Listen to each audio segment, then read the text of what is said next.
ఇలా ఫ్రై చేసుకుంటే చాలా బాగుంటుంది.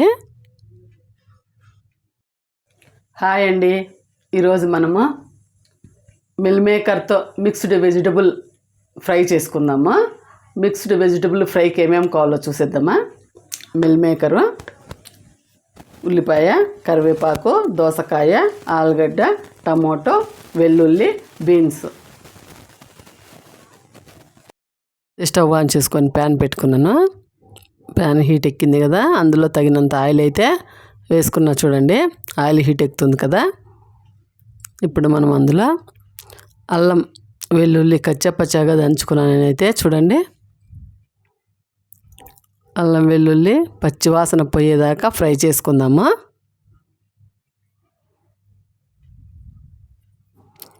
ఫ్రై అవుతుంది కదా. ఇప్పుడు మనం అందులో అయితే ఉల్లిపాయలు, బీన్స్ సన్నగా కట్ చేసుకున్నా. చూడండి, మనమైతే నీళ్లు పోసి ఉడికించలేదు కాబట్టి మనం సన్నగా కట్ చేసుకుంటే ఆ నూనెలోనే ఫ్రై అవుతుంది. ఒకసారి కలుపుకొని అందులో కరివేపాకు, పచ్చి కరివేపాకు వేసుకుంటే చాలా బాగుంటుంది. ఉల్లిపాయ ముక్కలు, బీన్స్ ముక్కలు ఫ్రై చేసుకుందాము.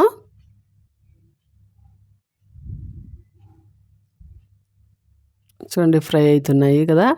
నేనైతే ఇప్పుడు చూడండి ఆలుగడ్డ పైన తొక్క తీసేసుకొని ఇలా సన్నగా కట్ చేసుకున్నాను. ఇందులో వేసేసుకొని కలిపేసుకుందాము. ఒక 2 నిమిషాలు మూత పెట్టుకొని ఫ్రై చేసుకుందాము. అలాగే కొత్త వాళ్ళు ఎవరైనా నా ఛానల్ చూస్తున్నట్టే సబ్స్క్రైబ్ చేయండి, లైక్ చేయండి. చూడండి, ఫ్రై అయినాయి కదా. ఒకసారి కలిపేసుకుందాము. అందులోనే రుచికి తగినంత సాల్ట్, అందులో మనము చిటికెడు పసుపు వేసుకుందాము. ఈ ఉప్పు, పసుపు వేయడం వల్ల ఆలుగడ్డలు తొందరగానే ఫ్రై అయిపోతాయి. అందులోనే దోసకాయ తొక్క తీసేసుకొని అందులో విత్తనాలు ఏమన్నా తీసేసుకున్నాను నేను. సన్నగా కట్ చేసుకొని ఇందులో వేసేసుకున్నాను. మనం ఆలుగడ్డ కొద్దిగా ఫ్రై అయినాక దోసకాయ ముక్కలు వేస్తే చాలా బాగా ఉడికిపోతాయి. చూడండి, మంచి కలర్ అయితే కనిపిస్తుంది. అందులో నేనైతే 2 టమాటాలు, బాగా మాగిన టమాటాలు అయితే కట్ చేసి వేసుకున్నాను. టమాటాలు వేసుకున్నాక అందులోనే తగినంత కారం, చిటికెడు ధనియాల పొడి వేసుకున్నాను. కలిపేసుకొని ఈ ఉప్పు, కారము, ధనియాల పొడి ఈ ఉప్పులకు పట్టేలాగా బాగా కలిపేసుకొని ఫ్రై చేసుకుందాము. చూడండి, మంచి కలర్ ఉంది, టేస్ట్ బాగుంటుంది ఫ్రై. మనం తొందరగా ఈజీగా ఎటువంటి మసాలాలు వాడకుండా ఫ్రై చేసుకోవచ్చు. మూత పెట్టుకొని ఒక 2-3 నిమిషాలు అయితే ఫ్రై కానిద్దాము. చూడండి, టమోటా కానీ బాగా మెత్తబడిపోయింది, బాగా ఫ్రై అయింది కదా.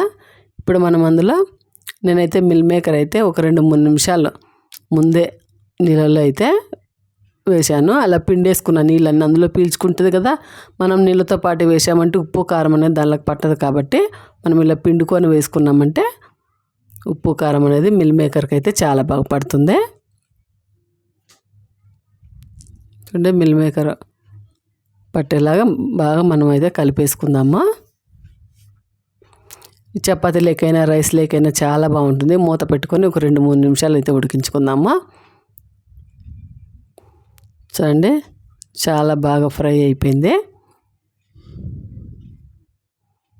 మనం అప్పటికప్పుడు 5 నిమిషాల్లో చేసుకోవచ్చు. చపాతీ లేకైనా చాలా బాగుంటుంది. బాక్సుల్లో మనం తీసుకుపోవాలంటే మనం సన్నగా కొత్తిమీర, పుదీనా కట్ చేసుకొని వేసుకుందాము. కొత్తిమీర, పుదీనా ఒకసారి వేసాం కాబట్టి ఒకసారి మనమైతే కలిపేసుకుందాము. స్టవ్ ఆఫ్ చేసుకుందాము. మిల్ మేకర్తో వెజిటబుల్ ఫ్రై చాలా బాగా వచ్చింది. చపాతీ లేకైనా రైస్ లేకైనా చాలా బాగుంటుంది. అలాగే ఈ వెజిటబుల్ ఫ్రై మీకు నచ్చినట్లయితే సబ్స్క్రైబ్ చేయండి, లైక్ చేయండి, కామెంట్ అయితే పెట్టండి ఎలా వచ్చిందనేసి.